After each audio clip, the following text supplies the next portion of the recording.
Gaza में संघर्ष विराम समझौते के तहत इजराइल द्वारा तय सीमा पर कैदियों को रिहा न करने के बाद हमास का पारा 7वें आसमान पर चढ़ गया था। हमास के अधिकारी ने तो ये तक कह दिया था कि इजराइल 600 फिलिस्तीनी कैदियों को रिहा करने में देरी कर रहा है और ये गाजा युद्ध विराम समझौते का गंभीर उल्लंघन है। हमास ने चेताया था और ये तक कहा था कि जब तक फिलिस्तीनियों को वापस नहीं किया जाता तब तक वो समझौते के दूसरे चरण पर बातचीत नहीं करेंगे। लेकिन अब खबरें सामने आई हैं कि अब सैकड़ों फिलिस्तीनी कैदियों की रिहाई के बदले मृत बंधकों के शव के आदान प्रदान के संबंध में एक नए समझौते पर दोनों पहुंच गए हैं। इसके साथ ही इजराइल और हमास के बीच नाजुक युद्ध विराम पर मंडरा रहे खतरे के बादल भी अब कुछ दिनों के लिए ही सही टल गए हैं। इजराइल हमास के बीच क्या हुआ समझौता? युद्ध विराम समझौते के पहले चरण के बाद उस पर मंडरा रहे खतरे के बीच मंगलवार देर रात हमास अधिकारी खलील अल हया की अध्यक्षता में एक प्रतिनिधिमंडल ने काहिरा में इजराइल के साथ विवाद को हल करने के लिए एक समझौता किया। समझौते के तहत हमास बंधकों के शव सौंपेगा, साथ ही सैकड़ों कैदियों को इजराइल रिहा करेगा।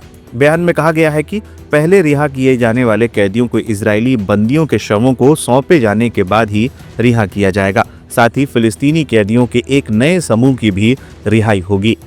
4 बंधकों के शव लौटाएगा हमास। अब तक आई रिपोर्ट्स के अनुसार इजराइल हमास के 4 बंधकों के शव लौटाएगा, जिसके बदले में इजराइल हजारों कैदियों की रिहाई पर मान गया है। लेकिन पहले हमास को शव सौंपने होंगे। हमास द्वारा बंधकों के शव लौटाए जाने के समय किए जाने वाला नुमाइश भी अब नहीं होगा। हमास इन नुमाइशों से शक्ति प्रदर्शन भी करता था। कई मौकों पर हमास के लड़ाकों को हथियार लहराते देखा गया है। इस बार हुए समझौते में हमास ऐसा कोई प्रदर्शन नहीं करेगा और शव मिस्र के अधिकारियों को सौंपेगा, जो इन शवों को इजराइल को सौंप देगा। समझौते पर इजराइल की प्रतिक्रिया देखा जाए तो दोनों देशों के बीच चल रहा ये युद्ध विराम कई बार टूटने की कगार पर पहुंच गया है। बंधकों की रिहाई में देरी युद्ध विराम को खतरे में डाल रहा था। अब नए समझौते के बाद उम्मीद जताई जा रही है कि युद्ध विराम जारी रहेगा।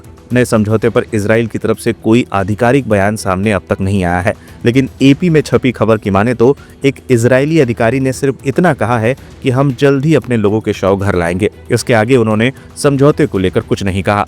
इजरायली मीडिया में जो खबरें चलाई जा रही हैं उसकी माने तो बुधवार तक यह अदला बदली संभव हो सकती है। साथ ही खबरों में यह भी बताया गया है कि हमास की ओर से इस बार कोई नुमाइश का कार्यक्रम नहीं होगा, शवों को सीधे लौटाया जाएगा। युद्ध विराम के दूसरे चरण की बातचीत कब होगी शुरू?